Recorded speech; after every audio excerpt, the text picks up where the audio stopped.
BBOR, Black Box Online Radio, coming to you from West Virginia. Black Box Ned 88 on Instagram for the bonus podcast. And just a couple quick announcements before we begin. If anyone is listening to these things live, we are going to be continuing with our series on the Israeli Mossad and perhaps some possible connections to John F. Kennedy this weekend, as well as doing some new material on the Santa Rosa hitchhiker slayings. And these things are hopefully going to be coming out on Saturday and Sunday, respectively. Perhaps the one on JFK and the Mossad will come out Saturday, and the Santa Rosa hitchhiker slayings episode will come out on Sunday. And these are both topics that were requested by the listeners, by you guys. So if anybody has any other ideas for things that they would like covered on the channel, just something that you would like to hear an upload about, any subject is fair game. We talk a lot about the Zodiac Killer, a lot about serial killers, true crime, but absolutely any subject is fair game. As you see, somebody requested something about the Israeli Mossad and connections to John F. Kennedy. So please drop your ideas for suggested topics in the section below. And the other thing to say is that this is a case that we're going to talk about today that I learned about in a way that I've never learned about a true crime case before. I was trying to add somebody on Facebook with the same name as the victim. You'll see here, Christopher Mader. And I was trying to add a former classmate of mine, and I saw some pages that were talking about the murder of Christopher Mader, and I knew this was not the same person that had been in touch with in the past, of course. But then, curiosity got the better of me, and I began trying to learn more about this situation. And let's just say that there are a lot of lessons that we can learn from this particular story. And first and foremost, it is that we never know when our time is going to come. We never know when the time is going to come for our family members, and we will see why here in this story, the murder of Christopher Mader. And this is something that did receive a fair amount of national attention. It took quite a while to get a conviction in this case, and the story was even shared on America's Most Wanted back in the day. Although I did not see those reports, I just learned about this case recently. To give us a bit of an introduction, we're going to jump over to an article from the Baltimore Sun, which was written by Stephanie Desmond, published in January of 2005. And we're going to be talking about some events that took place in 2004. Waldorf, Maryland. Christopher Mader slowed his low-slung silver sports car in front of the local elementary school, not far from the giant water tower, to make the turn into the suburban housing development where he lived with his parents and younger brother. It was just before 3 a.m., a fairly typical and quiet commute time when you're a bartender who closes the place down. Christopher Mader was 23 and didn't make it home that morning, shot dead with a single bullet that sailed through his open window, and he was killed instantly before his car veered into a pole and an embankment with his foot still on the pedal. When he was found, his wallet still held cash and credit cards. The Thanksgiving morning killing has not been solved. And this was in 2005. Of course, we will find out that, yes, indeed, things were solved. But first, we should say, Christopher Mader was a bartender at Bennigan's, and this was something new for me. I did not know this about the day before Thanksgiving.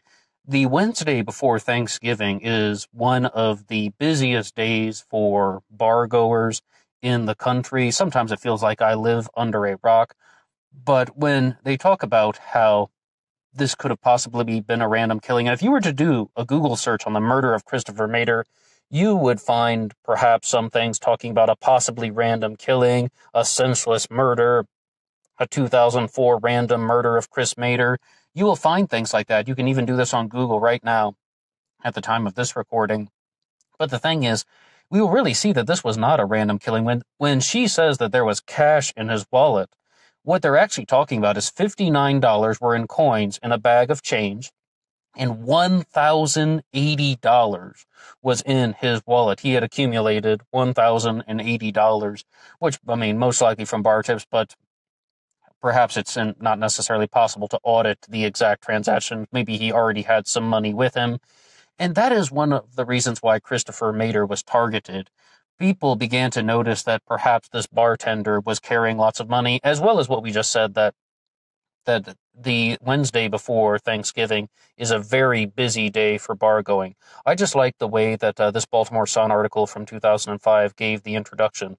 I would say, though, if you ever want to do any reading up on the case of Christopher Mader, I found a website called findlaw.com, and they did a very well done piece, because it's really just the material that is taken right out of the courtroom. Once again, findlaw.com, and they have a piece on Christopher Mader, and we are going to look at some of that right now. Police were called to the scene. They recovered from Christopher Mader's Dodge Stratus a .40 caliber bullet on the floorboard, with a coin bag with $59 and the wallet containing $1,080. The initial investigation into the shooting did not turn anything up. In March of 2007, already going ahead to 2007, Kevin Smith, an inmate at the Brockbridge Correctional Institution and a self-described jailhouse attorney, wrote a letter to the sheriff's office in which he claimed to identify two people whom he said shot and killed Christopher Mader. In April 2007, Smith was questioned by Detective Keith Moody, and the statement that the appellant, they're talking about one person that was indicted in this, and a fellow inmate at Brockbridge had confessed to the murder. And there were two people that were originally going to be involved with this, and their names were Sean Myers and James Chaney. Chaney spelled Chaney. And there is another individual, though, that is going to be involved with this, because we can see this is the case of Matthew Derek Corll versus the state of Maryland. And when you first get into the case of Christopher Mader, you will see the name Matthew Corll written very frequently. I got to say, these names bring back a lot of things from the true crime world. We have Chaney and Myers, of course, from the Zodiac Killer mystery, Don Chaney, Louis Myers. And it also reminds us of Dean Corll, another serial killer, the Candyman, although the names are spelled in a different way. Just some first things that come to mind when you hear all these names. But these three individuals were in the car when they were following Christopher Mader. And there was an individual who got out of the car and fired a shot. And that was Matthew Derek Corll. And then once they heard the gunshot, the other two individuals in the car, Chaney and Myers, they sped off and they left Corll behind. And here's the thing, though. While I was just hesitating for a second right now about how to lay this out, because it doesn't even appear clear in 2020 what exactly happened, because you're relying so much on the testimony of people who were involved with the crime. And there are different stories, and then people go back and change their stories. Other people come forward and they say that something's involved. And at first it seems perhaps maybe somebody is saying something because they're trying to protect somebody else. But let's keep going at this article from findlaw.com. James Chaney also testified as a state's witness. He stated on the afternoon of November 24, 2004, he went to a tattoo shop in Belle Alton that was run by his friend Sean Myers, who was also friends with the appellant. We're talking about Corll. The appellant was at the store. Chaney overheard Myers and the appellant planning a robbery to get money. He did not hear the details because he walked right back out of the shop. Chaney waited outside. At Bennigan's, Myers talked to Christopher Mader, who was bartending. Chaney did not overhear the full conversation, but he heard something about money. Chaney had seen Mader at Bennigan's before, and about 2 hours later, at 1 a.m., on November 25th, Chaney went outside to smoke a cigarette.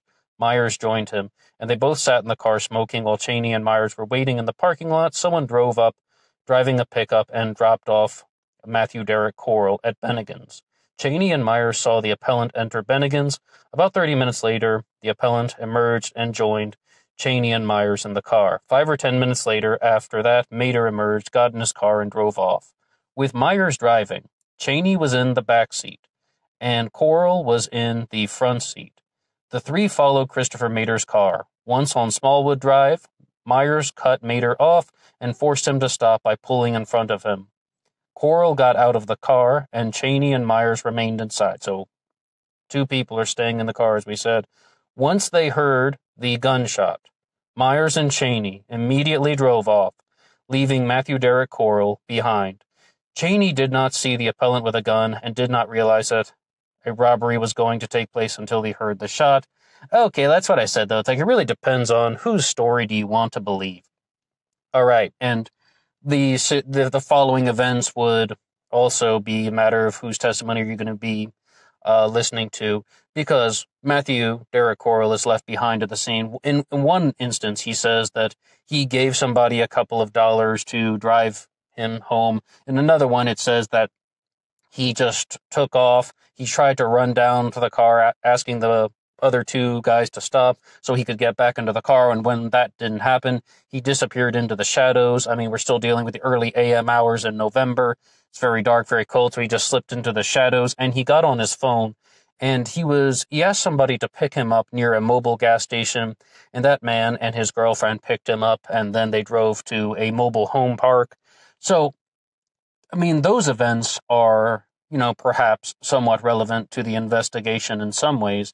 But I think what's much more telling about this case is that you have, somebody who is getting off work in the early AM hours of Thanksgiving. He goes to work on Wednesday.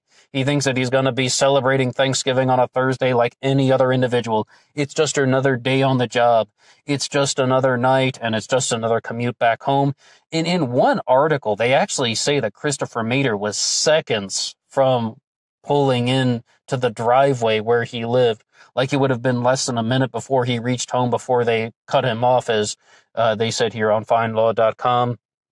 But it's just very saddening. And it was done for greed, and it was done for selfishness. Absolutely. But it really just goes to show you do not know what is going to happen. However, it would completely dispel any idea that any of these things were done in a random way. I mean, you heard very clearly in that one, they said that they were talking to Christopher Mader on the inside.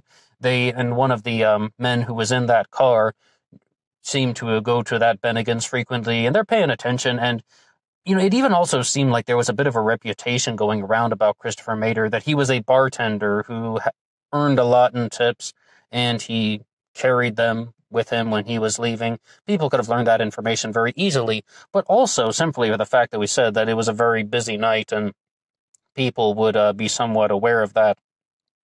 Now, we're going to jump over to an article from southernmaryland.com, specifically SOMD.com, Southern Maryland. And this is going to talk a little bit more about Matthew Derek Corll and some of the things that go on. By the way, Matthew Derek Corll was arrested in 2010, and we are going to hear some more about the conviction of Matthew Derek Corll, which didn't happen until 2012. But as you see, it took a long time. I mean, this was even put into the cold case files. Like if you were to search about this case online, you'll see that they're even referring to it as a cold case, as we said, featured on America's Most Wanted. And the reason why they featured it on America's Most Wanted was because they simply just didn't know what was going on. They didn't have any information. The killer disappeared into the night. The other two people in the car sped off. And, I can accept that they were startled by the gunshot, because it was indeed the murder of Christopher Mader. He was killed by a single gunshot going through the window, and they wanted a robbery.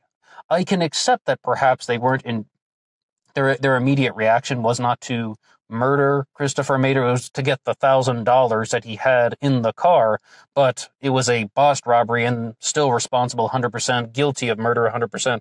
And yes, indeed, there would be a conviction on Matthew Derek Corll. And let's look at the article here coming to us from SOMD.com. After hearing 4 days of testimony, a Charles County jury deliberated for 2 hours and convicted Matthew Derek Corll of the murder of Christopher Mader on Thanksgiving Day in 2004. Corll was convicted of first-degree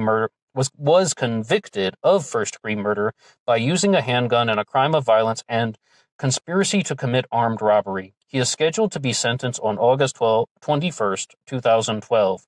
The Mader case received a significant amount of publicity because of the lack of leads. Christopher Mader was a bartender at Bennigan's in Waldorf and an aspiring sportscaster. He left work in the early morning hours on Thanksgiving to go home.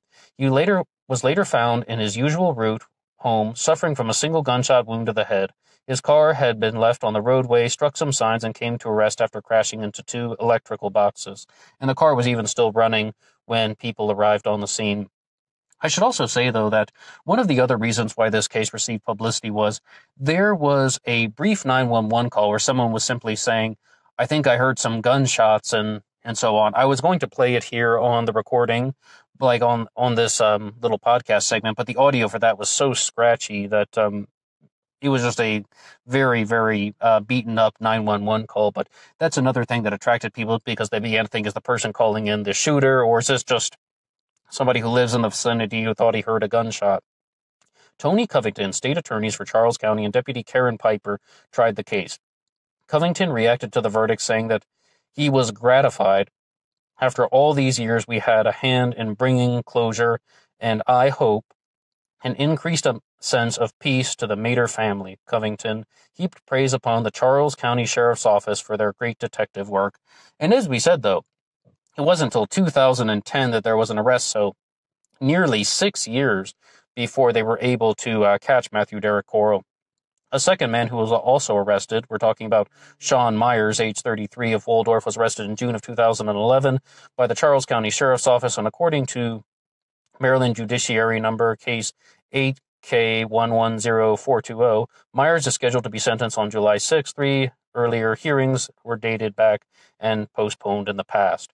And the thing with that is, I believe that Myers would be getting somewhat of a reduced sentence because he did cooperate with the police. And, here, there just is this website called Chesapeake that just had something that I absolutely did not understand that was posted 6 months ago. It's called thechesapeaketoday.com. I thought it was going to be an article about the case, but it simply says, Dirtbag Roundup Update, ex-con sex offender Sean Myers, I almost said Sean Mendez, excuse me. Sean Myers was hosting a group of Wuhan woohoos and multiple bonfires when charged for violating emergency order, was wheelman for the robbery of bartender Chris Mater in 2004. I just was like, is this English? I mean, it was just so disconnected. I had no idea what they were talking about. Sometimes we do encounter weird things on the internet, and it's hard to decipher. And I didn't know if that would mean anything to somebody. The bonfires, Wuhan woohoos. I really was not sure what all of that was about. And if we can do one thing, I would like to go back to the article from the Baltimore Sun, because there was another reason why I included that. I mean, first and foremost, they did give somewhat of a strong introduction to this, but it's also a very humanizing article. Christopher Mater wanted to be a sportscaster and graduated in 1999 from Shippensburg High School in Pennsylvania, where his family lived. They moved to Southern Maryland while he was attending a 2-year school in Pittsburgh, but his mother had a heart attack, and he moved to Waldorf to be near her. He took classes at the College of Southern Maryland and started applying to journalism school. He had internships with a cable channel in Fairfax, at Fox 5 in Washington, and at a radio station working for Sports Junkies. All that and his bartending gig. Last fall, he learned that he was accepted to the University of Maryland, and he and his mother had just picked out an apartment for him. Mater would have started at College Park the next week. Mater closed, and this is when they say the next week, this is in 2005, meaning he would have started for the spring/winter semester of 2005. Mater closed Bennigan's on November 25th, 2004, with 2 buddies. As they stood together in the parking lot, the other 2 decided to go to breakfast at Denny's. Mater decided to go home and sleep. The guys were supposed to play football at 10 a.m. against the employees of Red Lobster. I guess early Thanksgiving Day football game. Football in the park. So nice, right? He made a right, then he made a left, but he never made it home. And this goes to show you, I mean, when we talk about these true crime cases here on Black Box Online Radio, as well as other channels online, you can see there is often a humanizing element that is really missing out from the cases. And so many people are affected by this, the friends, the family members, the co-workers, the buddies of people like Christopher Mater who lost their friend or their family member. And you don't always just get to hear about who was this person, what were they trying to do, where were they planning to go in life. And, Christopher Mater was 23. He was on the verge of starting some new things, but we never know when our time is going to come. And a murder that was committed out of nothing more than greed and disregard for human life, selfishness, and the actions of 3 different scumbags, for lack of a better term. But yes, indeed, they were convicted in this one. They were caught. It took a substantial amount of time. And, I mean, you can see why people would be so puzzled, because the money in the car wasn't taken. But once we have all the information now, it seems like they didn't expect the situation to heat up so quickly, or people got startled by the gunshot and they took off. I mean, it depends on whose story you're going to believe. Only those three criminals know what happened that night because they're the only ones who survived. But what we would want to say is just rest in peace to Christopher Mader. Love and prayers out to his family. And I would thank anyone to listen to this. And the last thing I would say is there's this new thing that's going on right now about ASMR and crime where people are talking in kind of a whisper voice. There's an ASMR about the murder of Christopher Mader. I think those things are really bizarre. I was just listening to it for a little bit, but I was not impressed. I noticed it about the Santa Rosa hitchhikers things as well, which we're going to talk about on Sunday perhaps. But if anyone is into that stuff, they are on YouTube. Not really my cup of tea, but if anyone else is, there is an ASMR about the Chris Mader case. And if you like this upload, you can hit the like button. And if you haven't subscribed yet, you're welcome to do so. But most importantly, please drop some comments in the section below. And I will see you on Instagram, BlackBoxNed88 on Instagram for the bonus podcast.